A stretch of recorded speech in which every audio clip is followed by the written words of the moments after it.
It's May 17th, 1965, and another remarkable event is about to be uncovered by Arion, Rebecca, and Olly, the Retrospectors.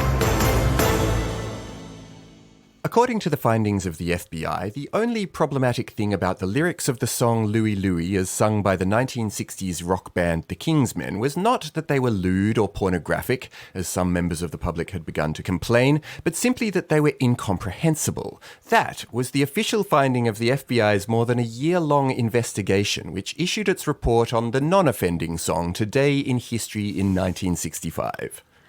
Yeah, and even though they had put their best people in it, they had literally got audio engineers listening to super slowed down versions, combing it for obscenity. Some people were still not willing to give up this fight. One of them, Ben F. Wapple, the Secretary of the Federal Communications Commission, he questioned whether, and this is a reach, even though unobjectionable lyrics were used in recording the song, there was improper motivation on the part of the singers in making the recorded lyrics so unintelligible as to give rise to reports that they were obscene. Was on some level an artist involved in a thing thinking about sex you could have asked about every piece of art ever made ever. Right. But yeah, this song, so this is da da da da da da da da da da da da da, right, had been a growing hit as a result of mainly teenagers and then their parents listening to it at half speed to work out if they could hear an obscenity. And it's one of those weird sort of playground rumours that obviously spread across the entire United States because there is no obscenity in Louie Louie. Well, there's one, we'll come to that. But there's no deliberate obscenity in the lyrics to Louie Louie. But if you played the 45 RPM single at 33 1/3, you could, if your imagination was ripe enough, hear all the offending lines and then go to school and tell your mates. And then it came to the FBI trying to investigate whether this record was obscene or pornographic. Yeah, and I mean, part of the reason why there was room for some interpretation about what the lyrics might or might not have been was A, because the recording was so bad.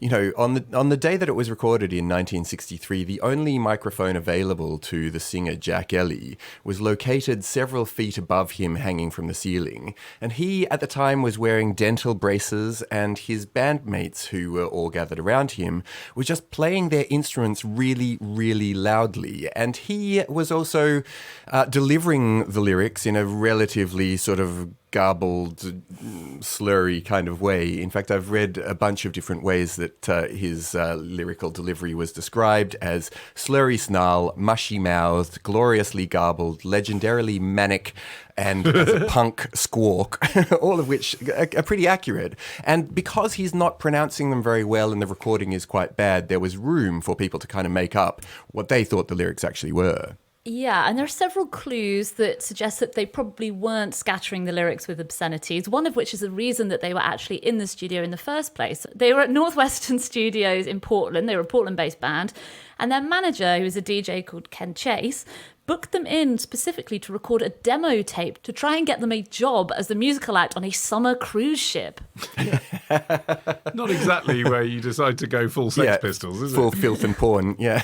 And indeed, the song they chose to cover is a 1957 song by the Pharaohs, which was written in an attempt to cash in on the Harry Belafonte Calypso craze.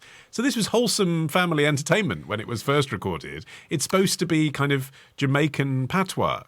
This is the thing, there is no question about whether the lyrics are obscene. We know they're not because it's a cover. They are covering a song that was already written and performed. In the Pharaohs version, Richard Berry sings perfectly audibly. He's putting on a bit of a cheesy calypso voice, but you can hear what he's saying. So of course the lyrics aren't obscene because we know what they are. Yeah.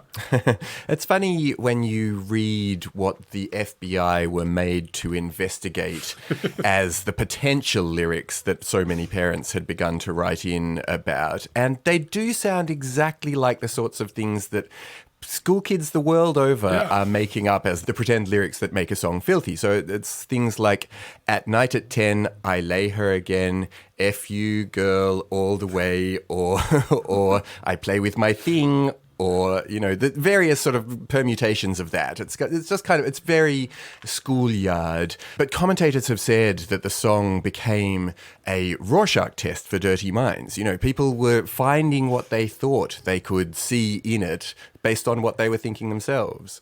And this all came to a head when the father of a teenage girl who'd been playing the song incessantly at home wrote to Robert Kennedy, who was then the Attorney General, to complain about the possible obscenity in the song. That's what prompted the FBI investigation, and we still have the letter. This land of ours is headed for an extreme state of moral degradation, it says. My daughter brought home a record of Louie Louie, and I, after reading that the record had been banned on the air because it was obscene, proceeded to try to decipher the jumble of words. After having heard there might be filth here, I spent my afternoon trying to hear that filth.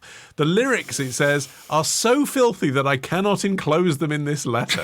I mean, the funny thing is that in the course of their investigation, and you can quite imagine the FBI thinking, what is this one that we're dealing with today? But they did actually take it seriously enough to speak to Richard Berry, who, originally wrote the song, members of the Kingsmen to ask them what their intention was, and then record company executives. But interestingly, the one person that they never interviewed was the person who actually sang the words, Jack Ellie himself, because he was no longer with the Kingsmen. They fell apart very quickly after there was a sort of fallout between Jack Ellie and the drummer. He did give interviews later in his life, though, to clarify this. There's one with the Bend Bulletin in which he said in 1987 about the recording, quote, "I stood there and yelled while the whole band was playing, and when it was over, we hated it. We thought it was a totally non-quality recording."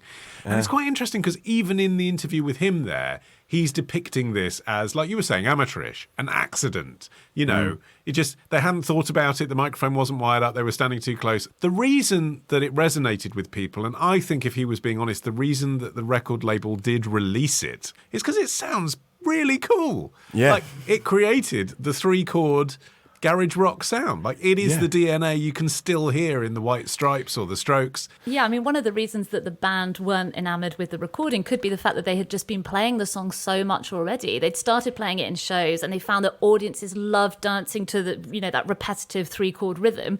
And the night before the recording, they had played it for 90 minutes at a performance. I mean, it's just, I think people were just, almost like trance music. People were just enjoying that repetitive melody. Well, one of the ways it became a hit was actually through that continuous repetition. In May 1963, there was a DJ in Boston called Woo Woo Ginsberg who locked himself in the studio and just spun that record for 3 hours straight on the air. And people called the station, were like, what is this? What is this? They sold 20,000 copies. It's so funny that radio station marathons became a thing that kept being continued down the decades. And actually, in the early 1980s, KALX in Berkeley and KFJC in Los Altos Hills engaged in this Louie Louie marathon battle, with each station trying to increase the number of versions that they played, which was eventually won by KFJC's maximum Louie Louie marathon, having played it 823 times in a row over 63 hours. Plus, they had concert performances from both Richard Berry and Jack Ellie, which does seem to be like the ace card to play. But despite the extensive airplay and despite the fact that the Kingsmen's debut LP was in the Billboard chart for 2.5 years, basically entirely off of the back of this controversy, the song did not reach number 1. It was kept off the top spot by Dominique, a French acoustic ditty about Sir Dominic, performed by Jean Deckers, the singing nun. And you have heard it. I thought, what is this song? But when you play it, you have heard it. Have you? Play it. When you play it, you'll hear it because you won't know. I have the same experience. You don't know that it's about St. Dominic. You don't know that it's being sung by a singing nun. But it is a familiar. I have to say, it was familiar to me. Is it as good as Louie Louie? I doubt no, it. Well, when you translate the lyrics from the French, it's full of obscene comments filthy. about St. Dominic. Well, actually, so the real irony is, despite all of that 2-year investigation, as you say, 118-page report. The report to J. Edgar Hoover on this day, which concludes, quote, because the lyrics of Louie Louie could not be definitively determined in the laboratory examination, it was not possible to determine whether this recording is obscene. Despite all of that, there is an F word in here, which has been revealed perhaps, in the digital era, it's a bit clearer on CD and so on. But you can hear 56 seconds in, if you're listening carefully, the drummer drops his drumstick because it was all recorded in one take and says audibly, it's right there in the middle of the song, which is hilarious. What I love about it is obviously, this is the most popular version of the song these days. So if you are to search, I've just put it into Bing, Louie Louie lyrics, the result that comes up is a transcription of this version, even though it says afterwards songwriters Richard Berry. And in the official data provided by Music Match, there is a section of the song where it goes, Louie Louie, oh no, no, take me where you gotta go. Oh no, Louie Louie, oh baby, take me where you gotta go. Parenthesis, exclamation mark. Now It's official. officially part of the lyrics. Tomorrow. I didn't realise that the whole thing is essentially like the Blair Witch Project found footage, isn't it? Ditch the ads and get a Sunday episode when you join Club Retrospectors. Subscribe now on Apple Podcasts. Part of the Acast Creator Network.